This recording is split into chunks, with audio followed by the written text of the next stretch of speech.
This is breaking news.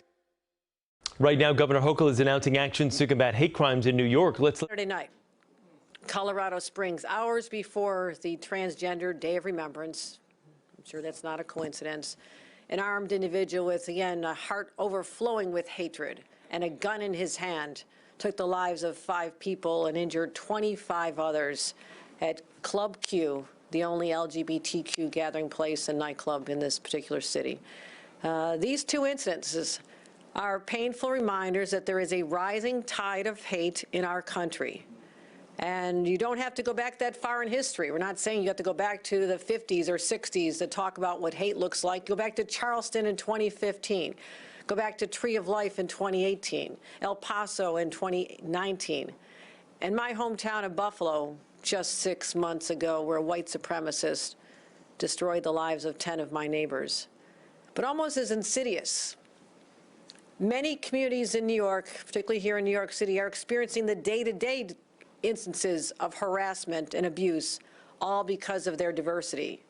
You know, a brick thrown at the window of an LGBTQ bar in Manhattan this weekend. Members of the Sikh community attacked in Queens. The rise in Asian hate across the city and state over the last couple of years, where we have white supremacists, right-wing extremists, and domestic terrorists trying to stoke fear in the hearts of New Yorkers. They want us to think twice about our safety before we worship, before we get on a subway, before we go dancing with our friends. But we know here in New York, it is this very diversity that has made us vulnerable to these attacks. But this is what has made us the most fascinating place on this planet. It's what separates us from the rest. It's more than something that just we celebrate. It defines us. And yet, these recent frightening attacks compromise that very sense of security that every single New Yorker is entitled to as a birthright. So it's not only the news-catching mass shootings, of which there were 600 nationwide already this year, involving guns, and we'll be talking about our efforts on guns in a subsequent event, which is forthcoming, because we've done a lot on dealing with guns in our state. But it's also the individual physical assaults, the verbal harassment, and these are the hate crimes that seem to be ever escalating. So I want to be clear that many of these attacks start out as seeds of hatred planted on social media. We've seen it over and over and over again. And they're planted by people in positions of power and authority. And this extremism has real-life consequences because they perpetuate harmful stereotypes and they spew hateful rhetoric. And these words reverberate in social media chambers, and people latch on to this. They normalize perspectives that should be otherwise viewed as abhorrent and dangerous. And as in the most tragic of circumstances, this hate leaves the virtual world, the social media world, and enters the real world. And that's when innocent people are harmed. And it's not just anecdotal. Last year was the deadliest year on record for trans people. The Human Rights Campaign reported 44 violent deaths of transgender and non-binary people. Also, the Anti-Defamation League counted 2,717 anti-Semitic incidents across the country last year. Not over a decade, over the last year. That's a 34% increase from the previous year, which had also been a high number. Highest number since they began tracking in 1979. And according to the ADL, there were over 600 incidents of domestic extremism in 2021, more than half of which were motivated by white supremacy. So I'm going to leave it to sociologists to figure out exactly when the filters came off and these forces of evil were unleashed, whether it was the degradation of our political discourse that began in 2016, or was it the pressure cooker of the pandemic that has exploded, the lid blown off on what was normal acceptable behavior. But we can't ignore that there's been a loss of civility and respect of individuals, and that has been the collateral damage. And these possible sources cannot be accepted as excuses, but here we are. We have the power as individuals, as a government, as society, to pull back and say no more. And never forget that this is our city, this is our state, And today we reclaim both from the haters, the bigots, the white supremacists. It starts right here, right now.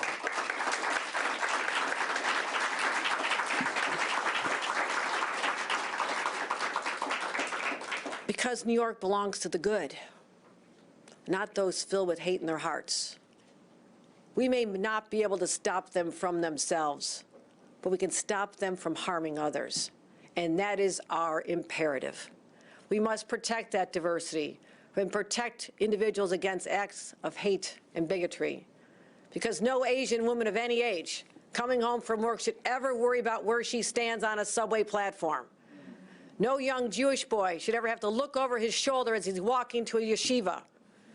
No trans man or woman should ever have to fear for their safety or their life walking down their street or when they're in that safe space that they deserve.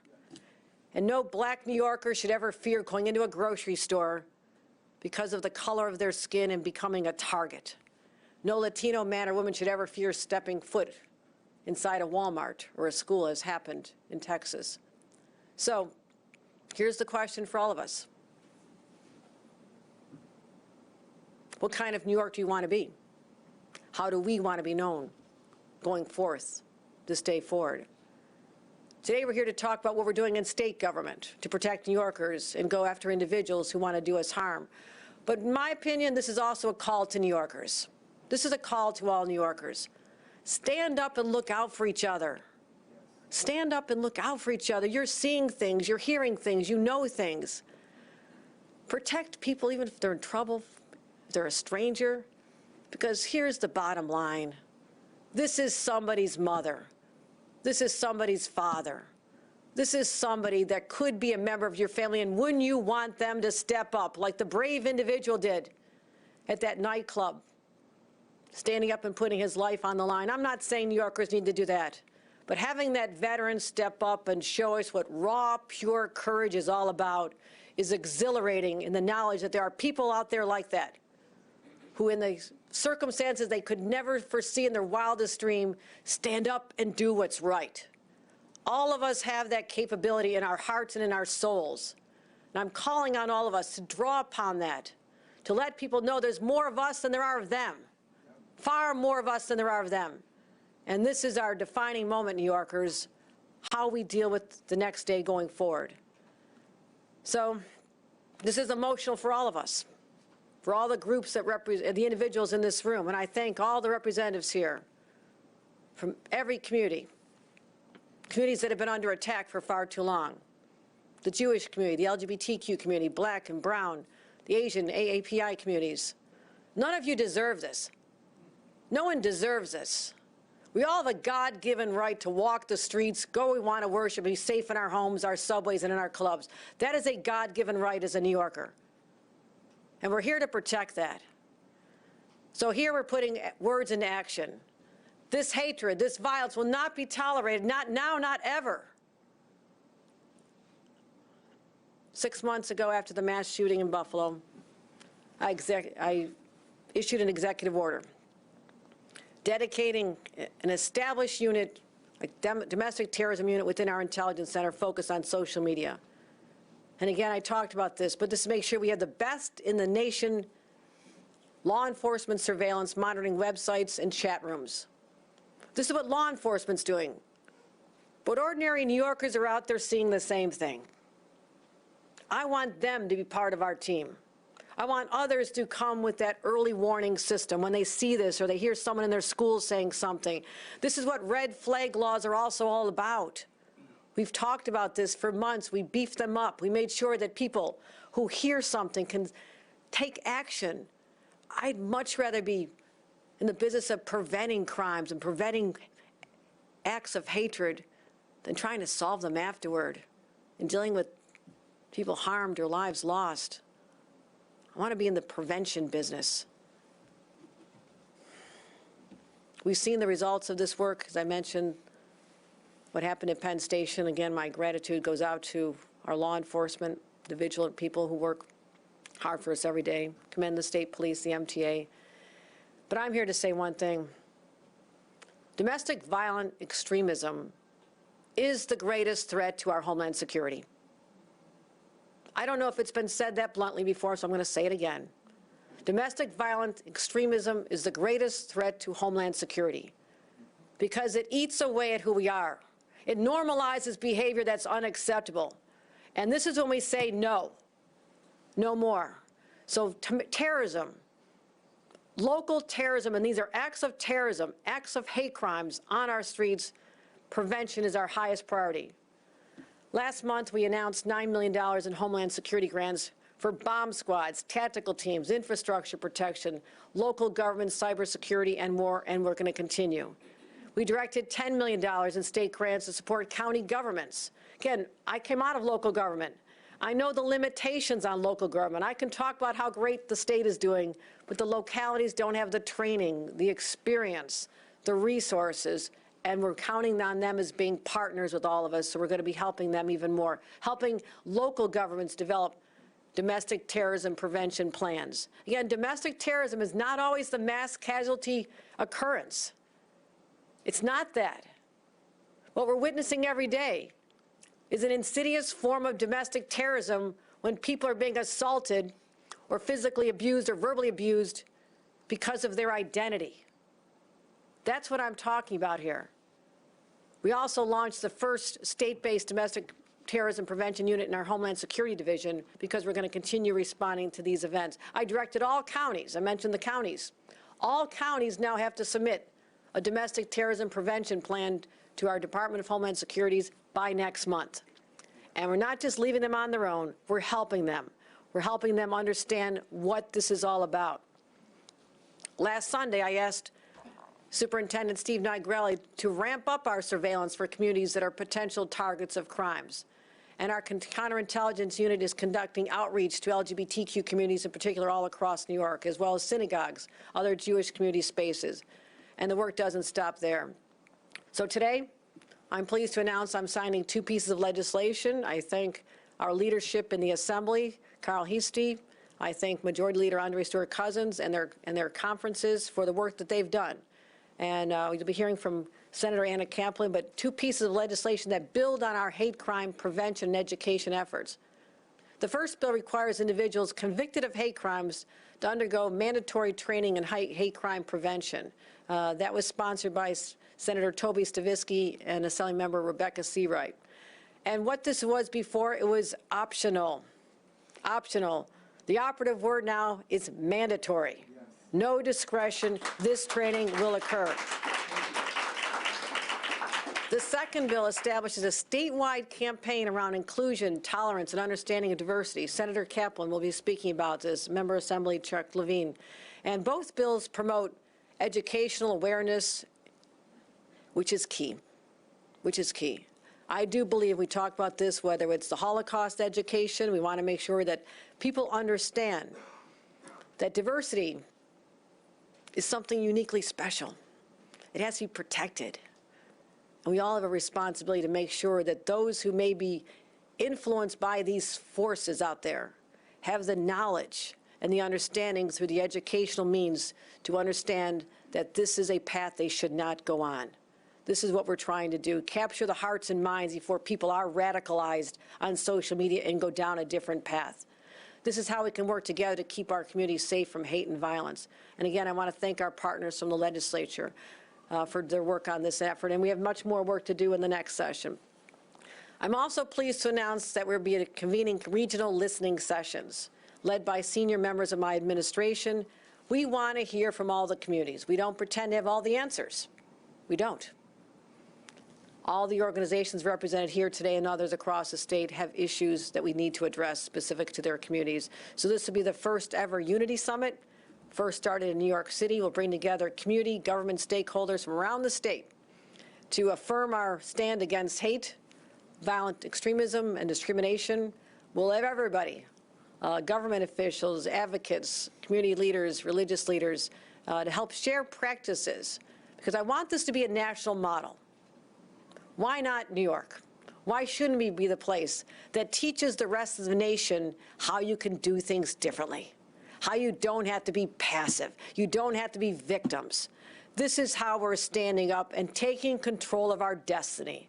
And that's my expectation for this state over the next 4 years. We'll be having participants talk about their efforts to address hate crime and how we can support them as well. I also remind all the nonprofit and community organizations that CJ Division of Criminal Justice Services, we're seeking proposals. We have right now. If you've not applied, what are you waiting for? This is our Securing Communities Against Hate Crimes program. This has strengthened and prevented a lot of our efforts. We've awarded already $83 million to over 600 nonprofit organizations to date. And right now we have $50 million. $50 million on the table to help organizations right now apply for them. These grants are available, and we expect to be able to fund an additional 1,000 new projects to enhance security, education, all the avenues that you think you can use this money for to protect the people you represent and educate the larger community abroad. We're extending that deadline to February 28th so the word can get out. But I also said I don't want to delay the grants until February 28th, so we'll make sure that that's done on a rolling basis. So start applying, get information on how to apply for those as well. So we have some bills to sign. We want to hear from some more people. But my friends, this is our moment.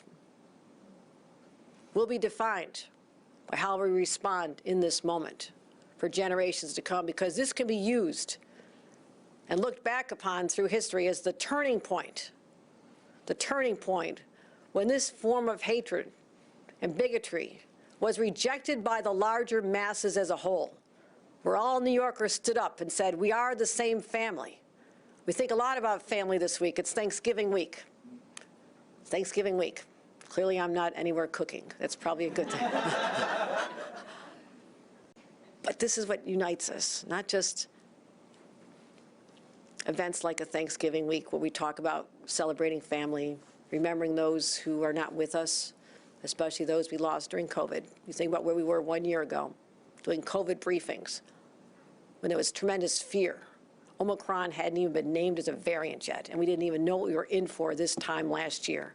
But we were saying, get out there, be prepared, take action to protect yourselves, get the vaccines, get tested, take care of your families before you travel. The messages are the same this year. But look how far we came as a state. We stood up. We emerged stronger. We know that there's disparities and inequities that existed in our healthcare system between black and brown communities, but all this allowed us to stand up and say, we went through a crisis together. We got through the pandemic together, New Yorkers. This is a crisis. This is a crisis that is eating away at the health of our state. This is a pandemic. And every one of us has the role to play. From this day forward, ask yourselves, did I do something to help spread the love that should be part of who we are as New Yorkers? And I do believe, I'm optimistic about this state. I truly am. I believe that there's so many people of goodwill and heart and compassion who are in positions of authority and power, just like the people in this audience and in government. And that's how I'll be defining and judging my administration as well. Did we meet this moment with the strength, the toughness, the resolve that this moment calls for, but also balancing it with the heart, compassion for others? This is our moment. We are one New York. This is our state. The Statue of Liberty is ours. And I want to make sure when people come to this country and look at that harbor, that it continues to mean something. It continues to mean something as it has for generations. So I thank you. We'll go forth with the courage required of this moment. And I'll say one more thing. Anybody raises a hand or causes harm to a single New Yorker, you're picking a fight with 20 million others, starting with your governor. Thank you.